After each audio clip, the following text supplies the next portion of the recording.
Depuis que ça se passe, toujours 100% à Bembis, 100%, 100%. Cette fois-ci, vous allez nous confirmer. Confirmer comment? Amener ça là-bas devant. Confirmer avec nos actes. J'ai dit ça, je suis un Camerounais. Avec nos actes, on n'a jamais vu ça à Bembis. Mais cette fois-ci, vous allez confirmer.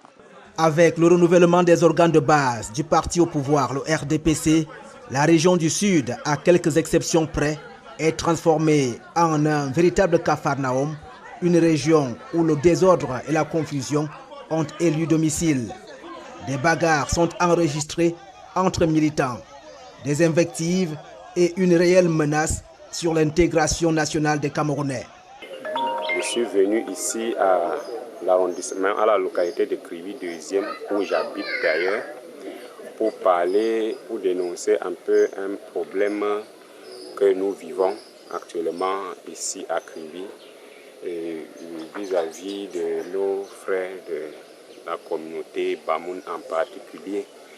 Donc nous avons été inscrits dans la liste du RDPC et que maintenant là, nous n'avons pas trouvé nos noms.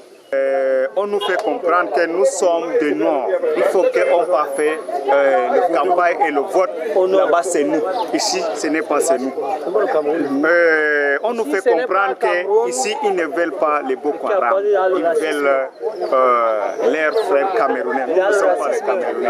Cet incendie d'un édifice public servant de résidence au sous-préfet de Bembis est regardé par plusieurs comme un acte de terrorisme. Mais les militants en colère, pour justifier ces actes de barbarie, accusent l'injustice et le manque de démocratie au sommet du parti RDPC.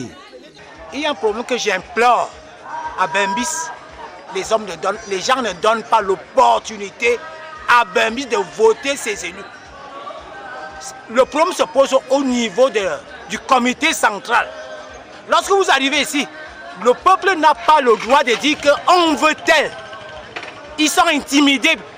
Ils sont intimidés par qui que ce soit. Quand vous entendez qu'on a brûlé la sous-préfecture, on a brûlé la sous-préfecture comment? Vous ne pouviez pas jouer double jeu. Vous ne pouviez pas jouer double jeu dans la vie.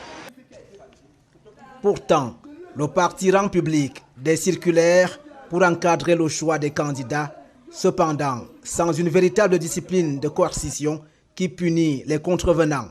Parfois, c'est une seule personne qui bloque tout le processus électoral lorsque ses intérêts se trouvent menacés, indifféremment de ce que dit la circulaire. Dans le Sud, ces renouvellements des organes de base du RDPC occupent désormais toute la vie publique. Le non-respect des dispositions légales installe une véritable insécurité, tant sur les citoyens que sur l'intégrité de la nation.